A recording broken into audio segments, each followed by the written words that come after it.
Hello, everyone, and welcome back to Reclaiming Your Embodied Power Virtual Summit. My name is Kristen, and I am one of your hosts and the founder of Roots of Radiance Reiki. And today I am here with Jemira Payne.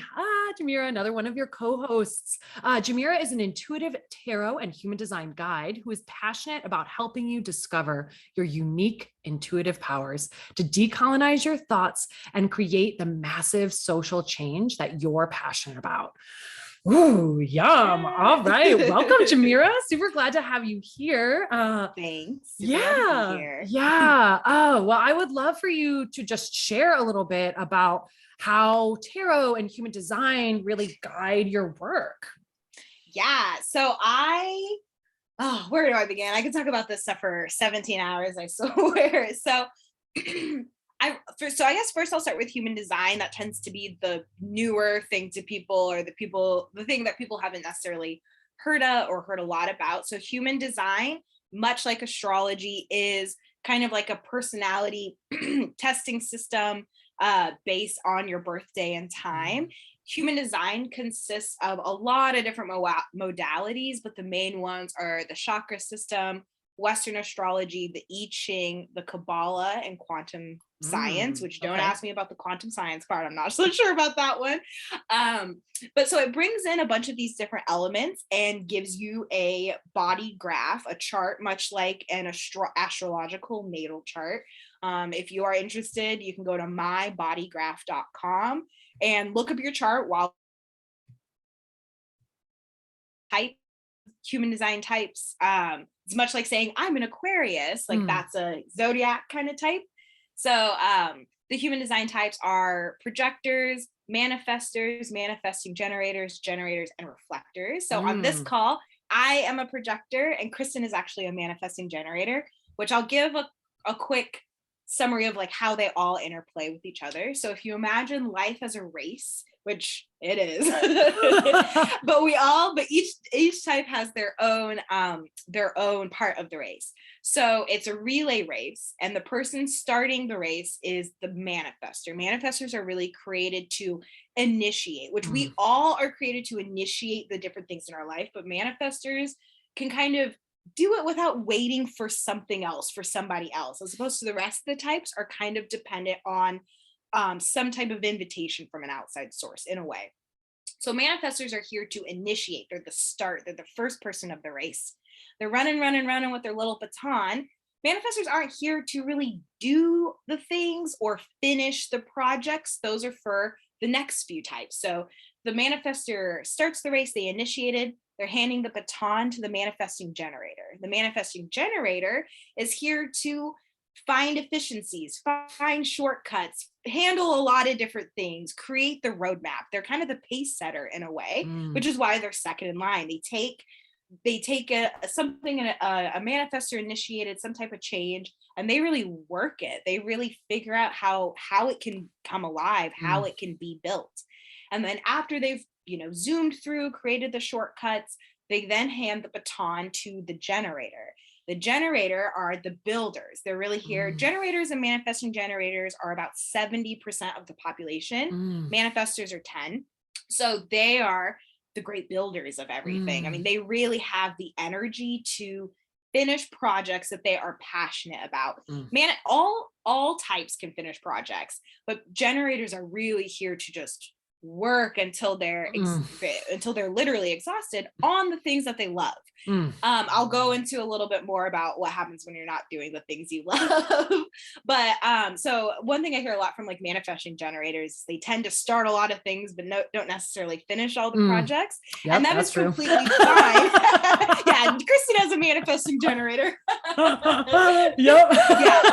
They love multitasking, but not always finishing, which is fine, because that's why you hand the baton to a generator, and the generator is really here to help finish that vision that was initially started by a manifestor, or anyone can really start a project, but it's kind of like how the race goes. So the generator finishes the race. The timekeeper is a projector. So projectors, we are really good at seeing people's individual talents and needs and telling people where to go, like where they fit best. So oh, this was your time. This team needs someone who has that kind of pace. Maybe you Mm, should go over there. Or mm. projector children are generally called bossy. We're generally labeled as really bossy kids or Ah, even bossy adults yeah, because like directing we everyone. we are the director for sure. And because we see individual people's talents so well, we are Mm, natural advice givers, mm. natural directors, natural um help people come into like who they authentically are meant to be. So you're a And then projector, right? I am a Okay. projector. Yeah. Yep. I'm a projector. We make up about 20% of the population, and we are actually the newest of the human design types, which is tend to be why we're the most misunderstood, because Mm, we don't have sacral energy, much like manifesting generators mm. and generators who could go. Projectors are really here to like hang out and work like 4 hours of really focused time a day, and then spend a lot of time napping and Which lounging. our Like, society does not really give a lot of space for. no, it's society really is built for generators and Generators, manifesting yeah. generators. Yeah, to Yeah. go and to do. But the funny part is, and I'll get to the fifth type in a second, they're the rarest. So if we have a reflector listening, hit me up, because you guys are 1% of the population. Oh, But wow. before I get to before I get there, it's really interesting how society is set up, because manifestors, like the Nike slogan, just do it. Mm, Manifestors are really designed to just do it, to just go out.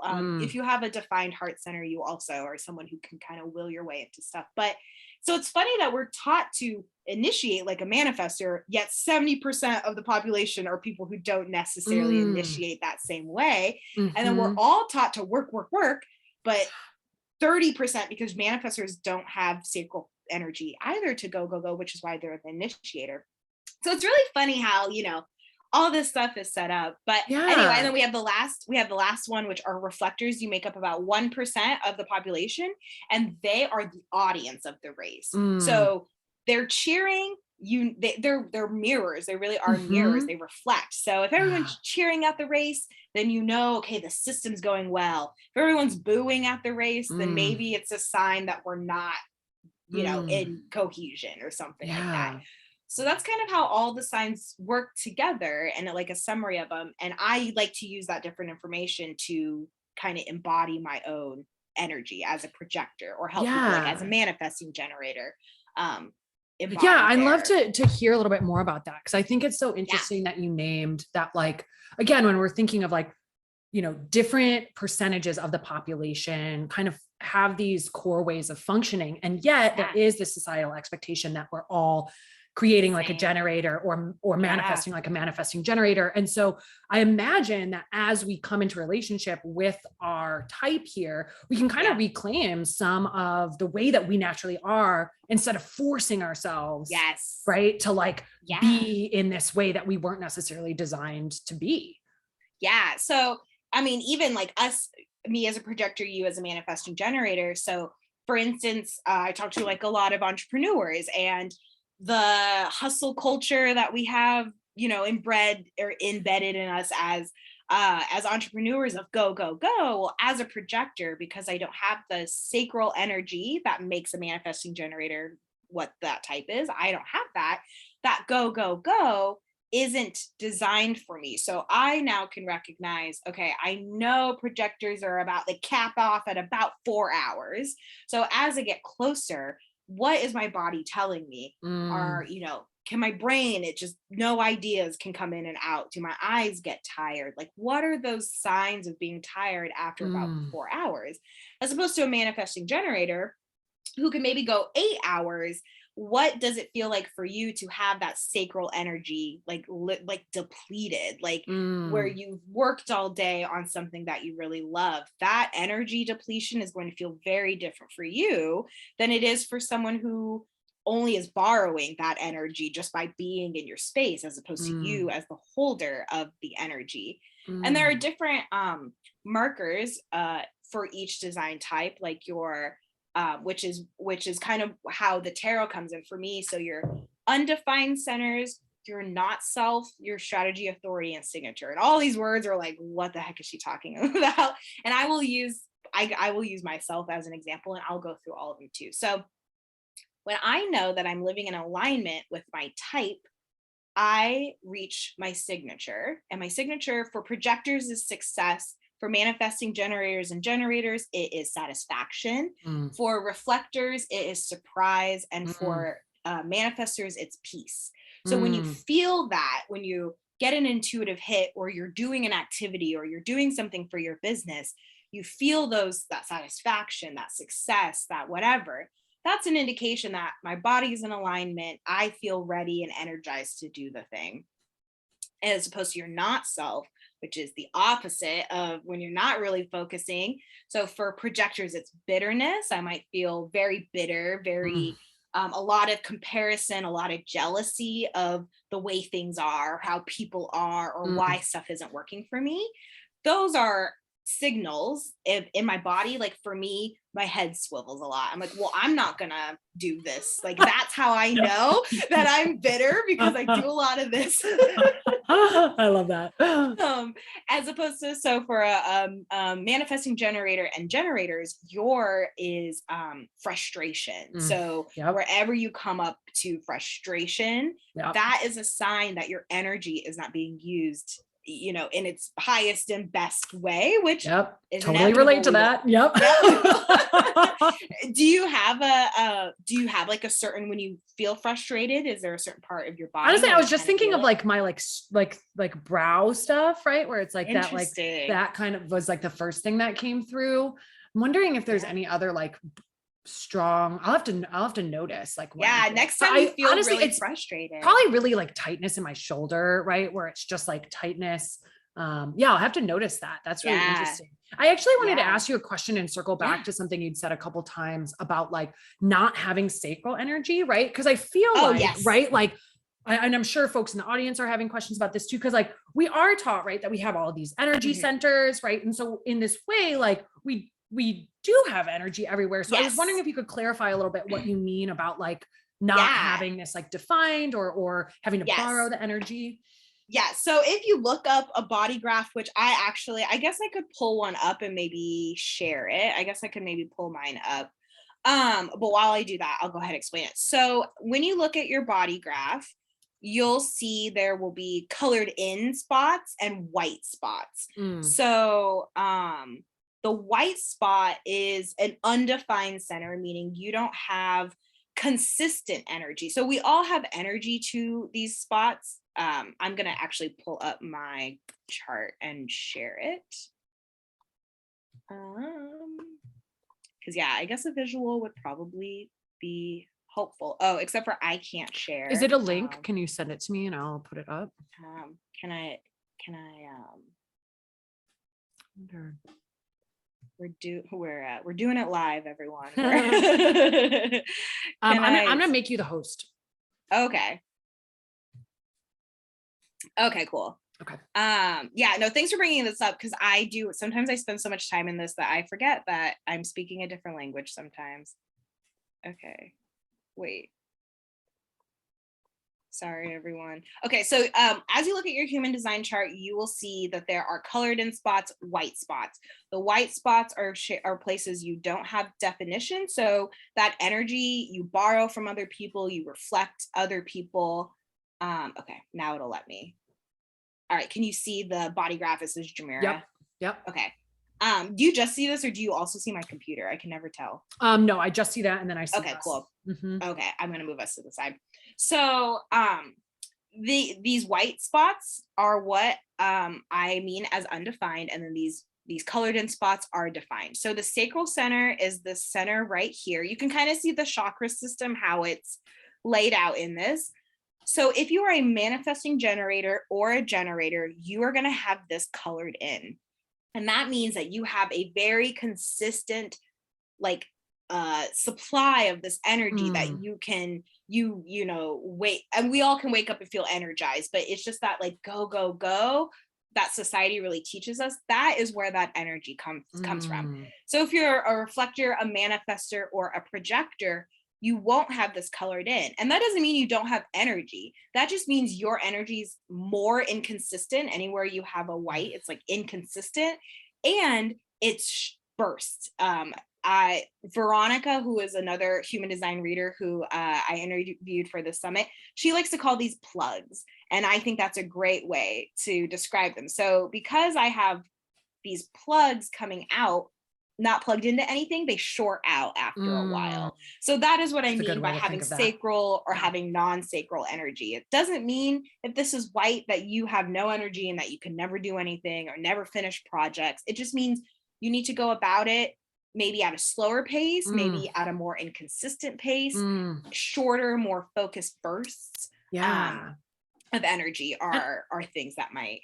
And I love that that's coming up, because I think that it's so common for many of us to really place a lot of judgment on how we specifically do work, right? Especially in this culture that's so obsessed with productivity and right, seeing results and just pushing through. Like for those of us who need more time to recharge, who need more time to kind of reset, like it can be really easy to judge ourselves for that. I know I've experienced that a lot, where I tend to move at a slower pace. And as you pointed out, like my type doesn't always complete things. And so it's really easy to move into this like negative story of self-judgment where I'm like, oh, I'm never completing anything. I'm such a failure because I just can't complete things. When in fact, like that wasn't the essence of my type, right? Is just to like kind of, you know, spread the seeds maybe and not necessarily be the one that like harvests everything. And so I love that like this tool can give us, it almost sounds like grace, right? Grace in really embodying how we work, right? Which when I think of folks who are soul-led entrepreneurs, right? Folks who are really trying to change the world. Like the more we understand how we work, the better we can fuel ourselves to do what we're here to do, rather than like criticizing ourselves and forcing ourselves through. We can really create a nourishing way of producing. Yeah. And I love that. And yeah, and even if so, for generators and manifesting generators, even though you have this colored in and you do have sacral energy and you can go, if you are using that energy on projects, excuse me, careers, jobs, offers for your business that don't inspire you, that don't create satisfaction, whatever satisfaction means for you, whatever feelings in your body that brings up, it doesn't even matter if you have it colored in, because you're going to feel a lot of that frustration. You're not going to have the energy you want to have, or you're going to burn yourself out, because if you have this open, you are, so if it's white on your chart, you're very easily prone to burning out. Projectors, a lot of projectors come to human design, me included, because they are very burnt out and physically ill. I legitimately like got my blood tested. I got ultrasounds. I really was sick. Well, I was actually just very burnt out.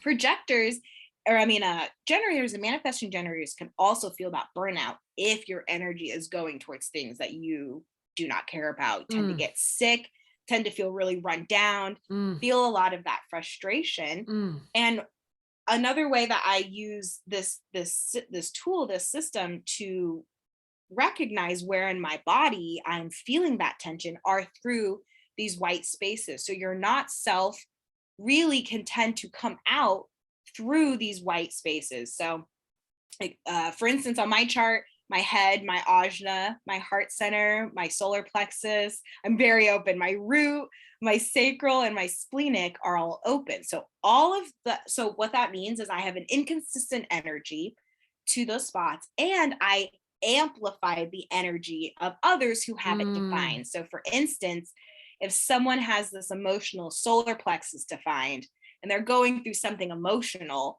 and I'm around them, I amplify that emotion. So a lot of the times I actually find myself having a bigger emotional reaction to something than the person next to me, because with it being defined, they're a little bit more able to regulate it within themselves. But me, since I'm amplifying it and I can't regulate it as consistently, that tends to be that explosive moment. So feeling those feelings of, okay, this person next to me is upset. How am I metabolizing that upsetness? Where do I feel that in my body? Is it in my stomach?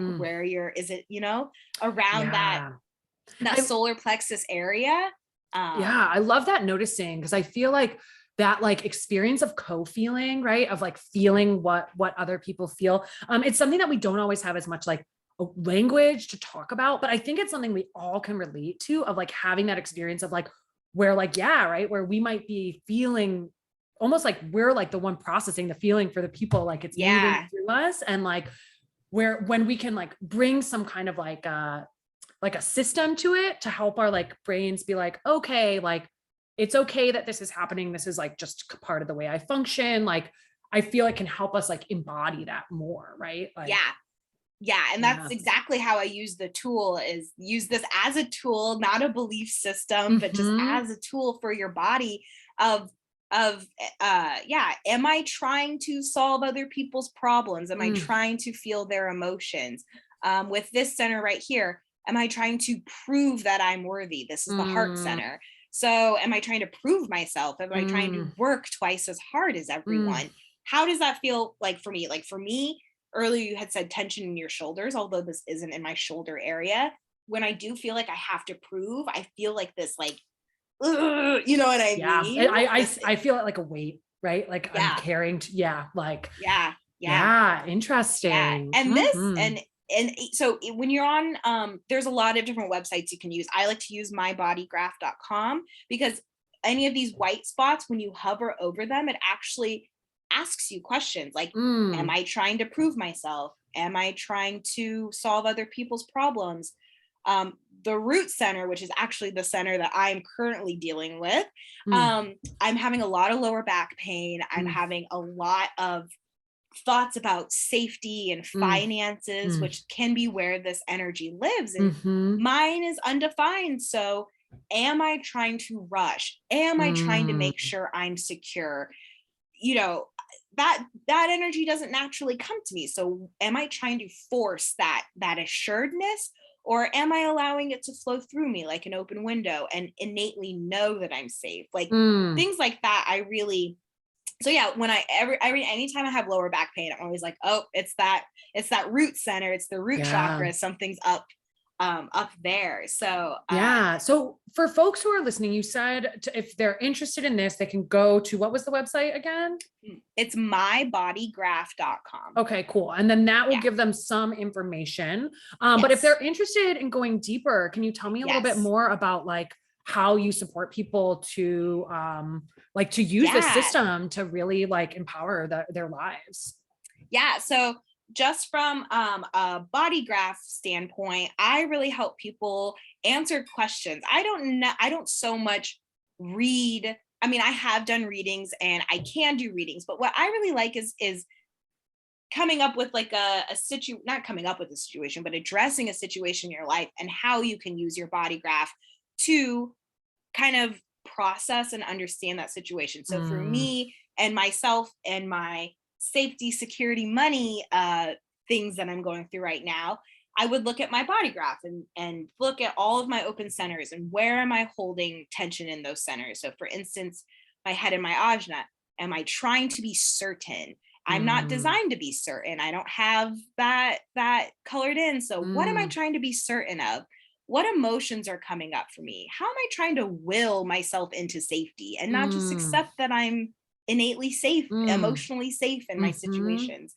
So I tend to help a lot of people with relationships. I Mm. think this is a really good way to see how you like can process other people's stuff and other people's body graphs, because all of these plugs right here, when you're with your partner, they probably will plug into you in certain ways, and that's why sometimes you feel Mm. one way with one person and a different way with another, because they're Mm. plugging into you in different ways.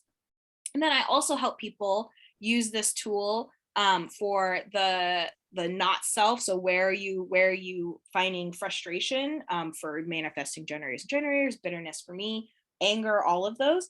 But also, how are you going to use your authority, which is the last part of the graph that I really like to focus on. And there are so many different parts. Like Veronica, for instance, she loves talking about the gates and channels, which are these little numbers. I really like talking a little bit more big picture. And one more piece that I haven't touched on is your authority. So your authority is how you know you're going the right direction. So for Mm. instance, I believe, are an emotional manifesting generator. So you have this part of your graph highlighted, um, colored in, and that is how your intuition speaks to you. You might go through different waves of like you get an intuitive hit and you might need to sleep on it, and you might feel really jazzed about it, then not so jazzed, and really jazzed, then not so jazzed, until you find that piece of satisfaction, like, or I mean, once you ride the emotional wave and it peters out, and that leads you to a decision that makes your life more satisfaction, brings more satisfaction in your life or not. For instance, with my body graph, the way it's set up, I'm a self-projected projector. So as I'm going through my, safety and money things and going through these different centers, how am I talking about it? Self-projected is all about, how do I sound? Do I sound scared? Do I sound excited? And once I talk about something, if I'm really excited, is that going to lead me to success? Is that the feeling of success that I want? If I sound really bleh, then that's probably going to lead me to a lot of bitterness. So, and also for me, this is called your G center, this gold diamond right here. It's in your chest. I literally do feel a magnet in my chest. Whenever I feel like it is the right decision, I feel like it's literally pulling me. This gold diamond is pulling me.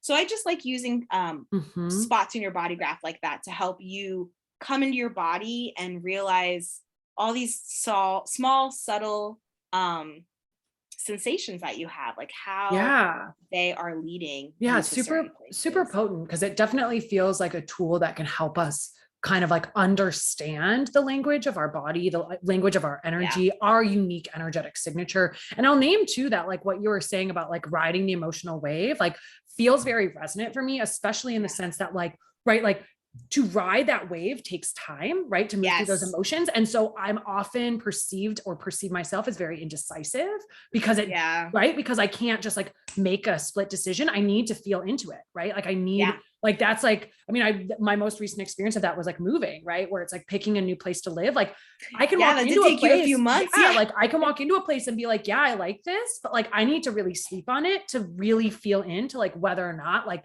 I can't just be like, that's it, we're doing it. Like we're making the decision. And like, I know that's something that frustrates my partner a lot, because he's like really ready to like, to like say yes when I'd be curious to see what his, I was gonna say, I would be curious too, because if you have a sacral or even a splenic, sometimes authority, which you will see that on the right side of your body graph, it'll literally say signature, not self, authority.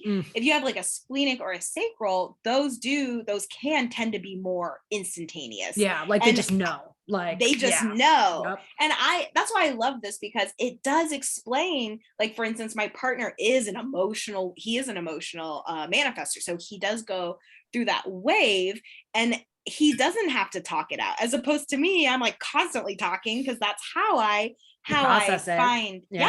And so I just think things like that. So I know he doesn't want surprise spontaneous questions, because you can't ride a wave on spontaneous questions, as opposed to me. I love a spontaneous question, because being self-projected is all about spontaneous speaking, which is funny, because I even used to do competition spontaneous speaking in high school, and I had no idea about any of this. Interesting. So I love that.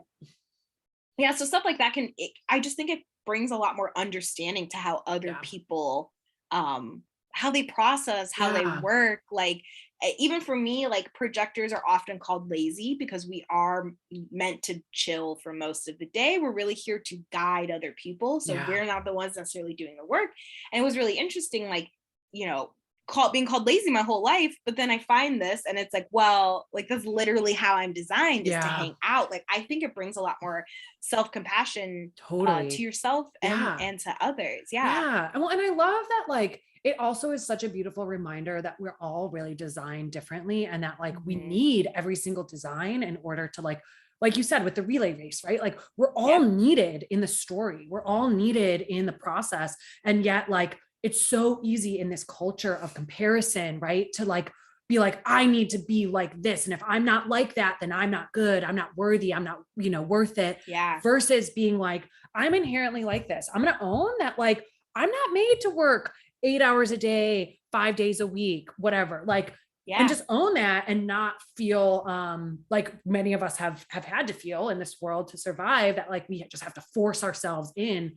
And I want to loop back to do you think we're done with the, Yeah, I agree. And just loop back and say where you were talking about, oh, I lost it. Never mind. No, did I? No, I was gonna say when you were talking about, no, I think it's gone. Never mind. Oh no, it'll come back up. It'll come back up. I'll go and actually transition into tarot because that is definitely the second part. Yeah. So I really like using human design to, again, tune into my body. Where am I holding this energy? Why? And sometimes, especially our brains, and we had talked about this during Kristen's session as well, like they love to create a story. They love to, they're literally designed to keep us alive. So the story it has, it's going to keep it because that's what's kept you alive so far. And with tarot, I really think that gives your brain an opportunity to create a new story. And it's one of those situations I find a lot of the time with tarot that, you know, it's so much easier to give somebody else advice than it is to give ourselves that same advice. So true. Yes.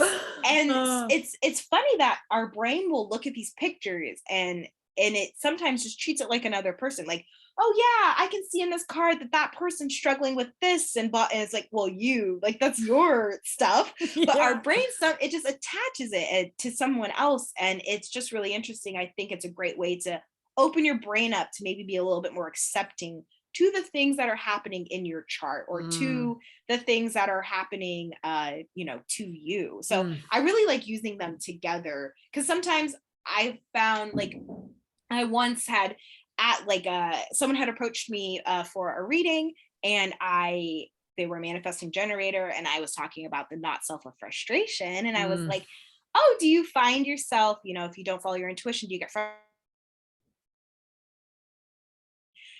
And once we start talking about tarot, it's like, well, I can see how that person's so frustrated because their boyfriend won't do this, and it's like, okay, now let's see if we can apply it to you and your situation. So it's something I think is really good at opening up the brain and making it maybe a little bit less biased to your own situation. Well, and I love too, because like, especially when we're talking about like looking at really difficult things in our life, looking at places where our growth edge, things that we're challenging or like that are challenging us, it can be like so much more comfortable and safe to approach it in a way that feels like it's outside of ourselves, right? Like, I mean, I have that experience of like the number of times that like I've given advice to someone that like was advice that they needed, but was also advice that I really need to take, you know, where it's just like, oh yeah, we really do need to sometimes like follow our own advice. And with the tarot, I do agree that like, it's a way to like get a message that there's some kind of like layer, that like distance that makes it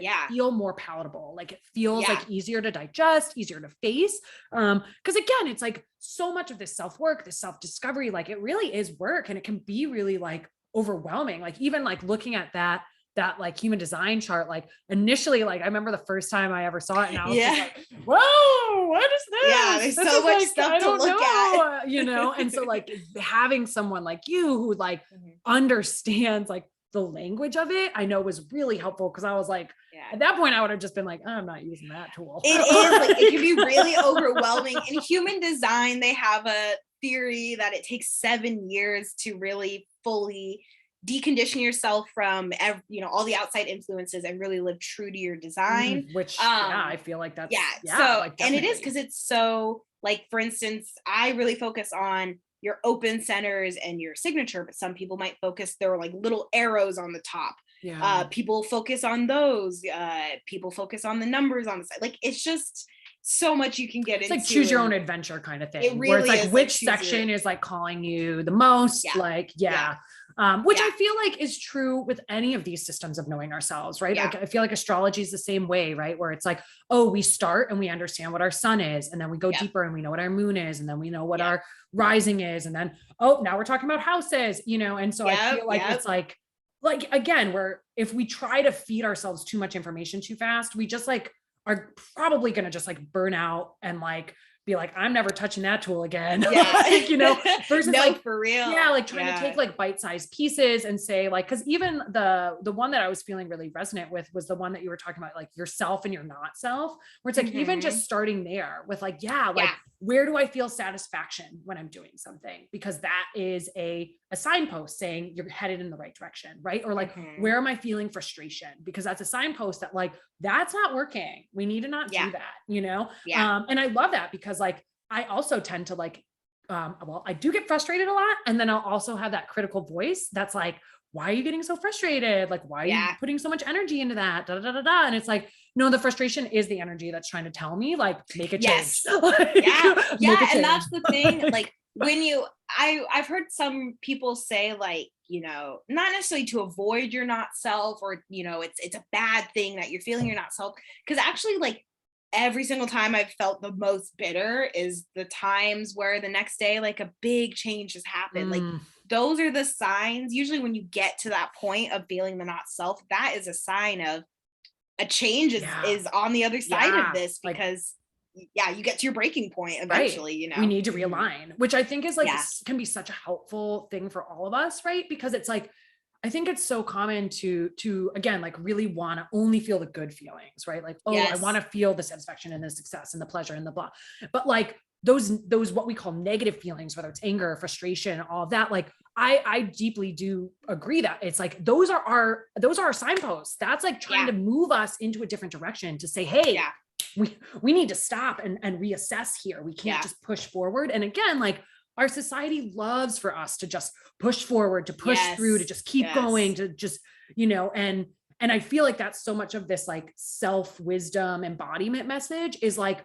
where's enough, right? Like, where do we need to take a pause? Where do we need to take a break? Where do we need to like realign versus just like forcing, you know, and I feel like we can see that in so many aspects of our society of like, where we just like keep going. It's not working. We know it's not working. It's actually harmful, but we just keep going and we just keep doing it. And it's like, where is the anger? Where's the frustration? Where's the bitterness? Like, or, you know, where can we use that? Like, and I think that's where like those white spots in your chart really come in handy, because if you are feeling really frustrated or bitter or angry or disappointed for reflectors, like where in your chart do you have an open heart? Are you trying to push and you're not designed to push? Only I think 40% of people have that little triangle colored in. So for 60% of us, we can't push anything, but we're really taught to. Like, I really love using them in conjunction. And I will say about the bite size, that is a great way to start human design. I would say learn your type, learn your strategy, authority, and not self. That's where I would start. If you have a 1, if you look and it says profile and you're a 1 somewhere, so like a 1-3, a 5-1, which I know Kristen and I are both 1-3s. Veronica is also a 1-3. She's a 1-3 manifesting generator, like Kristen, actually. The ones, they're the ones who tend to research. And I will say, when I got into human design, because I have a profile 1, I went off the deep end and researched, but that can get you into a whole other mess of being, like you said, confused and burnt out. So and like, I would really caution people. And like, because that's the other thing too, right? Where it's like, we have to remember that like the tool is here to help us like accept ourselves more, right? To like come back into relationships with like our natural rhythms, the way that we actually work. And it's so easy to just be like, I need to know this because that needs to be right? Or I need to understand all of it, or it doesn't matter. And it's like, no, okay, let's understand it like in waves, right? Like in process versus like, and again, like that's such a product of our society, right? Where it's like, it's go big or go home, right? Like it's all or nothing, right? Like there isn't space for us to take our time, take it little by little. There's really just this encouragement that like, either you know it and you know everything, or you just don't know anything. What are you talking about? You know? And one thing I really love about human design, the approach, is that it's an experiment. It's a 7+ year long experiment. I love that. So it's experiments never end. You know, you constantly are throwing in new stimulus, new ideas. So just keep that in mind. Like no matter how much research you're going to do into human design, especially if you're a profile 1, it's never going to give you a direct answer. It's a lived experience. It's paying attention to your body. And if you're not used to doing that, it's going to take you a little longer than some people who grew up with granola parents and are in tune with their body. Like, you Yeah. know what I mean? Yeah, totally. Yeah. So for my activity, I thought that I would do a really short, quick 3-card reading. Oh yeah, I This love is that. something that I like to do for myself. It's based on your not self. Because I tend to think the not self is the one that people instantly recognize, instantly connect with.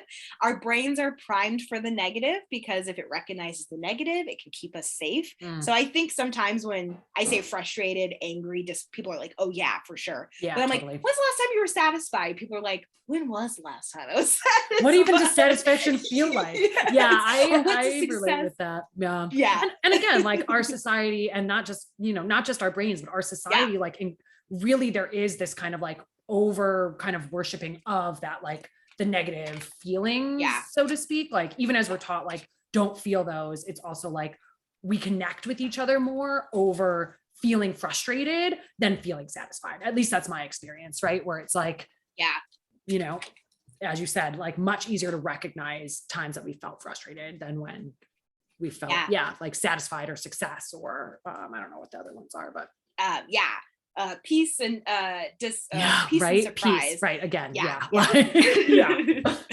So if you have your human design chart up, or even if you know your design, think about a time in your life where you did run into your not self. Say you had an intuitive hit, you did not listen to it, you did not follow it, and you tuned into your not self, frustration, anger, disappointment, or bitterness.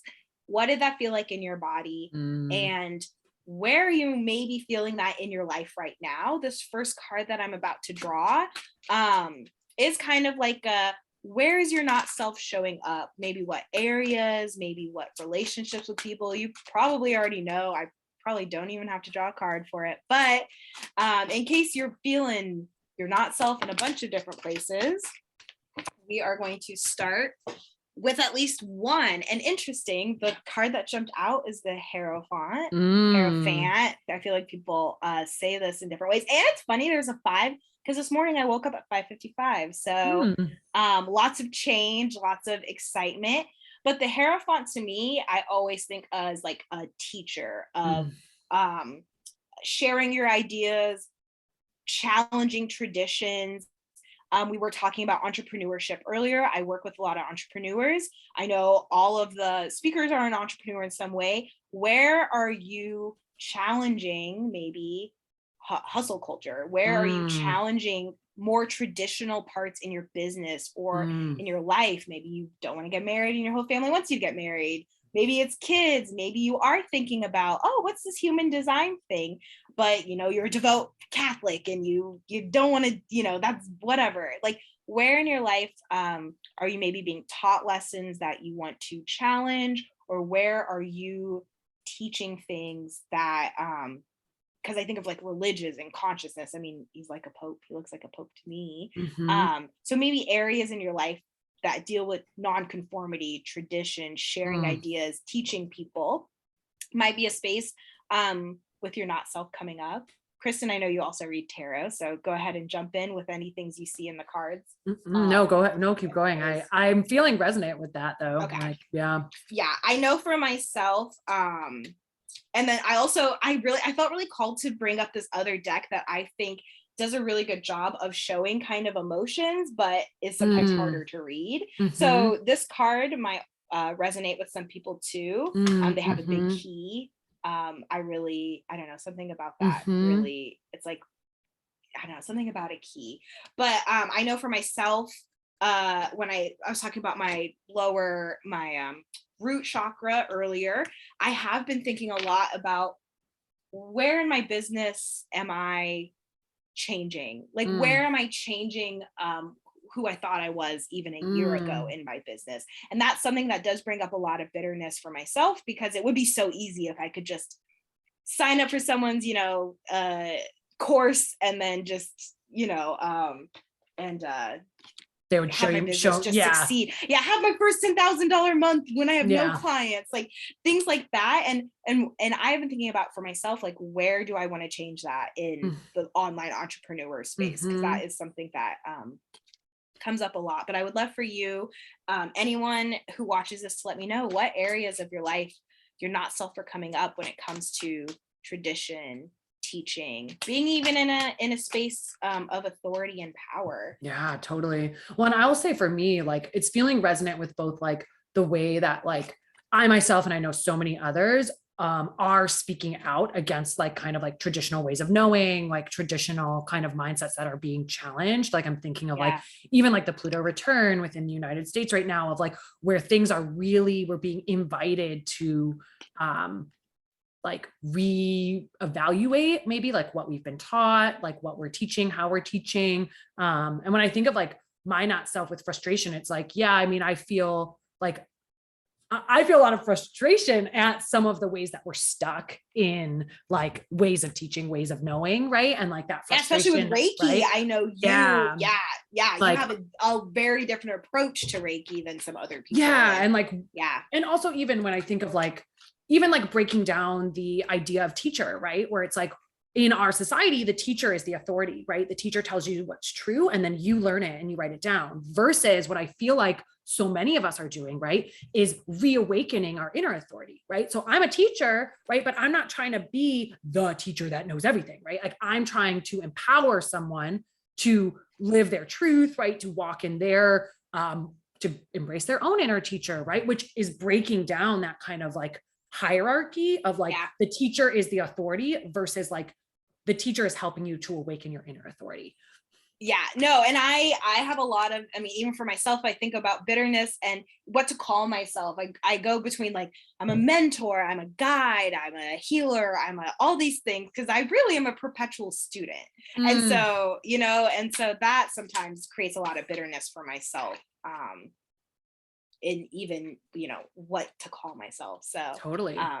Yeah. It's well, and like you said, it's like all the time. Like claiming authority too, like in a society where like, you know, like the people who I've seen in authority, that's not the kind of authority that I want to embody, right? Like I don't want to like be this like ultimate kind of like supreme, like, you know, dominator as an authority, right? Like, and so it's like rewriting even what it means to be powerful, right? To be in our authority, right? Where like in the past that meant maybe powering over, having authority over, versus like what to me feels much more like, it feels like more of like an equity, like, you know, like, no, for real. And I'm not, I'll talk about it forever.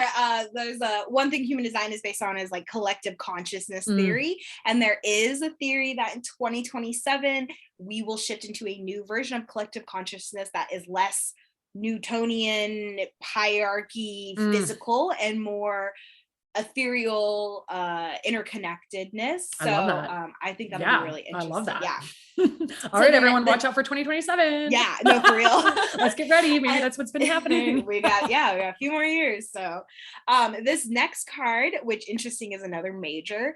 This next card is any messages, any advice that your not self is trying to give you in whatever area of authority, of teaching, of Hierophant energy. So that card is Temperance, which interesting, another major. So if you don't know much about tarot, major arcana are like big overarching themes, and minors are a little bit more day to day, but major cards are called trump cards in a way. They do really trump everything else. So it's interesting, we have two majors already. But Temperance, I think how I interpret this is Temperance is all about taking a break. It's about recalibrating and rebalancing. And when we think about our not selves, it's a clear sign that we are not calibrated and that we need to take a break. And something that's really sticking out to me on this card today is the sun in the background. And it is, I know it's been my experience in the society that we are brought up in, that it is go, go, go. And you can't take a break. If you take a break, you're going to miss your opportunity, and then nothing's going to happen. You know, you're not, it's fuel for your not self to just keep going. And this Temperance break to me is telling us to stop, like really take a break, really breathe in, really connect with, she has foot on the land and foot on the water. Your physical, how is that manifesting? Your emotional, internal, how is that manifesting? And on the, I've always forgot, I think this is Saint Michael, I can never remember, but on their tunic they have this triangle in the square, and that really to me represents like thinking outside the box. Like, how can you be a triangle in, you know, the square world? Like, what new approach, you were even talking about it earlier, like with your own experience of Reiki, what new approach can you bring to this energy of teaching, of hierarchy, of being a boss in whatever way a boss means for you. Well, so and the other imagery that was really calling to me right now too was the like pouring of the water in the cup, right? Which like feels very much like when you're talking about taking a break, and I hear the analogy of like we got to fill our own cup up, right? Like where it's like where are we needing to like stop and fill ourselves back up. Yeah. And I really love these cards. I don't know, they're just so ethereal, but I like the traditional Rider Waite because it also helps you maybe bring in some additional, but yeah, it's like, where's that weightlessness in a way of like, how are you bringing that into the situation where your not self is really prominent. Well, and I love the rainbow too, right? Because it's like we see rainbows in the rain, right? And so it's like, is this like energy of like what is challenging? Like where can light be shined on something and we get a rainbow in the storm kind of situation. Like that's what was kind of coming through. No, I really, really like that.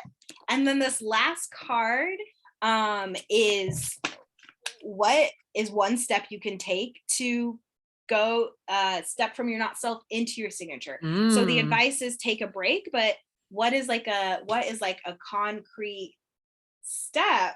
Interesting. So Queen of Swords is the card that popped up.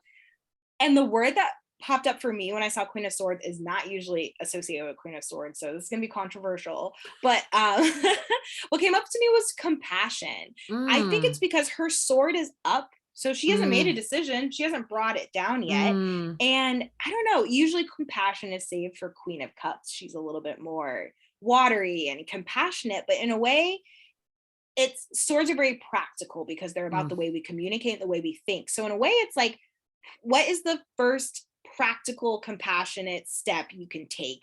So, you know, for me, a lot of the times it's acknowledging the systems that we live in. And of course, I feel bitterness towards a system that I don't agree with. For me, it's like, because it's all mental with swords, it's like really mentally acknowledging that the system. But I'd be curious to hear what comes up for you. Well, and as you were just saying that too, I was thinking of like, where can we be compassionate with our thoughts as we're like working through this, as we're, you know, integrating this information that has been shared with us so far? Like, where can we have some compassion with ourselves that like, we don't have to know it all right now. Like, and there's something that's calling to me about her like hand being open like that. Like, I don't know if it's about like receptivity or it's feeling like, I don't know. Yeah. There's something like calling me about the way her hand is kind of extended out. Like maybe it's like an invitation, right? Or like receptivity, again, that word's coming through. Like,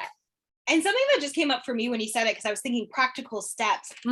Swords are air energy. So maybe a practical step is sitting up. I was just thinking like sitting in the sun, listening to the wind. Like, what is the wind going, you know, telling you, or what are some things that maybe you hear about yourself? I do legitimately ask a question sometimes, and then I listen. There's a tree next door that's really rustly, the leaves really rustle in the wind. I will just ask a question and then listen to the leaves and see what they say and see what comes up for me. So maybe that could be a practical step for you, because something I agree about the hand being out is like receptive to the environment. It's also like in a way pointing forward, like because she has, to me, this like big heavy chair. It's like supported, it's being grounded, it's knowing, you know, I can move forward. I don't know. That's what's really coming up for me. Yeah. Well, and I love that invitation of just like giving ourselves permission to ask the question out loud and then just let the answer come, right? Where I feel like so often, like, especially when I'm in my not self, like I want the question, right? So I will like focus on it so hard that like, of course the answer is not like emerging. I'm like super obsessed and like focused on it. But like what happens when I just like ask the question and like sit in the more receptive place to receive it, rather than staying in that kind of like mental space of like, I need to just figure the answer out. Like, and even this reminds me of an antenna. Like you were like receptive. Like it literally is like she has an antenna. I love that. Like, okay, Send me the Yeah. message. Yep. Yeah. Yeah. I love that. Yeah. And Yeah. like beacon is like a word that's coming through of like, yeah, Yes. like where That's can we, interesting. and I love that, like the progression too of like, okay, so we're taking some time to rest, and through that rest, like asking Yeah. questions that can then be received, right? Be received probably because we rested a little bit. So we're open to Yes. receiving, you know, Yes. like it can be so, again, in this culture where it's like we just need to know the answer and we just need to know what to do, and then we're okay and we're worthy and we're good, versus like that reclaiming of the like the receptive nature, right? Especially when I Yeah. think of the body, right? Like the body is so receptive to the world around us, but we really have to be in a space of listening, right? And again, like you said, like sitting in our big heavy chair, feeling supported by our physical environment as we receive information. Yeah. Yeah. Um, I love that. And then the last card that it fell out. I generally shuffle till a card falls out. While you were talking, these are actually human design centric Fun. cards. Yeah, I love them. Shout out to my mom again. I'm shouting her out. I think in every session she got me these cards. Love you, mom. Hey, mom. So this is gate 17, anticipation. So you'll see the body graph here, and this up here is your ajna center, or your mind. Some people might call, like your lizard brain, your primal brain, and then your receptive mind. So that is the center. Gate 17, if you look at your body graph, you might have it defined, or you might have a gate. So that little black line, it can be black, red, or both black and red on yours. And even if you don't have it, like astrology, you have every astrological sign, no matter if you have planets in it, you have every single gate in your body, whether or not they are colored in or not. Like you still feel that energy. So anticipation is the card that fell out, gate 17. And I will go ahead and read from the book. I really like this book because it has an affirmation and a challenge, as well as some questions. So I'll go ahead and read those real quick. So the challenge for this gate is to learn to share your thoughts to learn to share your thoughts about possibilities only when people ask them, to not let doubt and suspicion keep you from seeing the potential of positive outcomes, which is interesting because that does kind of tie into this in a way of like you're feeling into your not self. So you might have, suspicions, blocks, but to not let them. Will you read the first part of that again? Yep. So the challenge of this gate is to learn to share your thoughts about possibilities only when people ask for them, and to not let doubt and suspicion keep you from seeing the potential of positive outcomes. And there are different gates, different types of waiting for things. And some of these are projected gates, as in ones where you do need to wait for a specific invitation. And I think we've all felt that sometimes when you're contemplating and telling someone your ideas and then they're not ready for them. So then they build into that suspicious and self-doubt. Yeah. And I also love that invitation to, and especially like with that Queen of Swords card as well, where it's like, there is like some magic when someone actually asks you and you tell them, versus you just start kind of like, again, we're so excited about what we're doing. We're thrilled about what's coming through. But as you said, like not everyone is ready to hear it. Not everyone has the capacity to hold it. And so what does it look like for us to wait and wait until we're asked and then share? Because I know for me, I often then feel much more appreciated, much more validated, because the person is actually interested, versus someone who like doesn't give to, like they don't care. And I'm just like, I totally feel that. So the affirmation for this gate is, I use the power of my mind to explore possibilities and potential. I know that my inspirations and insights create exploration and experimentation that can inspire the elegant solutions necessary to master the challenges facing humanity. And I think goes really with challenging structures. Yes. Yes. Okay, I'll read it again. Yeah, read it one more time. Yeah. So the affirmation: I use the power of my mind to explore possibilities and potential. I know that my inspirations and insights create exploration and experimentation that can inspire the elegant solutions necessary to master challenges facing humanity. And I mean, what's Yeah. more elegant than a Yeah. queen? You know what I Yeah. mean? So, Seriously. Well, and even like, even air, there's like an elegance to yeah, the way like air moves and yes, flows as well. Like, yeah, I really, yeah, really love that. That's some poignant awesome. invitations there. Yes. Well, I would Mm, love to know, anyone listening, what came up for you? What areas of your life are you trying to challenge, mm, the norm, challenge your way of thinking, challenge what you've been taught? And, mm. how are you trying to come out of your not self? Because that's not always an easy journey. It's Yeah. very easy to stay in the not self and stay bitter, stay frustrated, stay angry, but to sit outside and, like we said with the queen, be receptive of that Mm. air energy, of those thoughts of change. I would love to know anything that comes up for anyone. um I'll shout out my socials real quick. Ways to get in touch with me. Honestly, the best way to get in touch with me is to email me. You can email me at the Velvet Sun Tarot, all words spelt like how they sound, the Velvet Sun Tarot at gmail.com. You can also follow me on Instagram, but like Kristen, I'm on Instagram, but not really on Instagram. You probably get a quicker response from me by emailing. And then I also have a YouTube channel. You can look up my name, Jemira Payne, JemirAPayne. Or if you look up the Velvet Sun Tarot, I think it might pop up too. But I have tarot readings on there as well. And I'm going to start doing Q&A sessions where you can bring questions about your chart, bring questions about tarot, and I can answer them. I love being a resource center. That's one of my Mm. powers as being a Mhm. profile one. And that actually goes hand in hand with the free masterclass that you all are invited to as being a part of this summit, where I will answer human design questions live. I'll go deeper into really any topic you want to, talk about during it, whether it be open centers, not self, gates and channels, really anything that you're interested. Same with tarot. I'll pull a few cards if you need some help interpret. I love teaching people how to read tarot. So if you have any tarot questions as a beginner tarot reader, we can Mm. answer that during those Q&A sessions as well. Well, thank you so much, Jamira. And Yeah. everyone, I think that masterclass is definitely, if you have questions, if this Yeah. sparked your curiosity, if you're feeling like you want to know more, definitely check out that masterclass, because Yeah. Jamira is definitely a wealth of information and finds a lot of joy in Thanks. sharing I do. what she knows, and really like helping us to better understand ourselves, where we're at, how we can move forward, which, let's face it, who doesn't need support in that right now? Yeah, Like for there's real. so much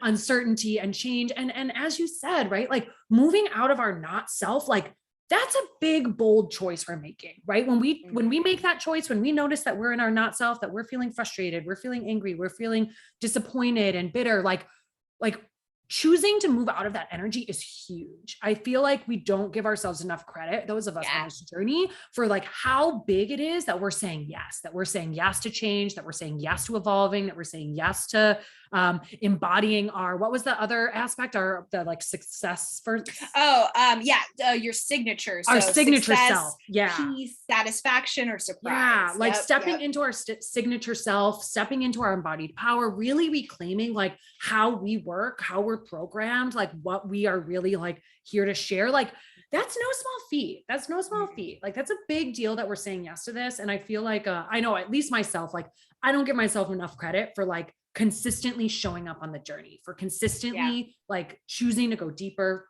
continuing to look at it, like most people, let's face it, most people in this world do not look at the, you know what I mean? Like are not Yeah. looking at it, do not want to think about it. Right. And so for those of us who are doing this self-work, as we also help people look at it, right? Like it's a big deal. And Yeah. we For real. definitely deserve to be supported through it. So Yeah. definitely get your questions answered. Yeah. Let me support you. Yeah, totally. Like it's like I feel like one of the big lies of this society is that we're alone, right? Like Oh yeah. I feel like I was talking about that in my talk too, of like this like false idea of this like severedness where we're separate, and it's like we're not alone.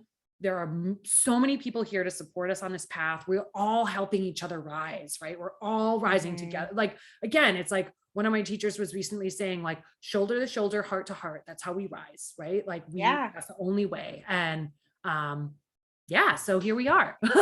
Here we are, rising together. Is there anything else that's coming alive for you that you want to share before we sign off here?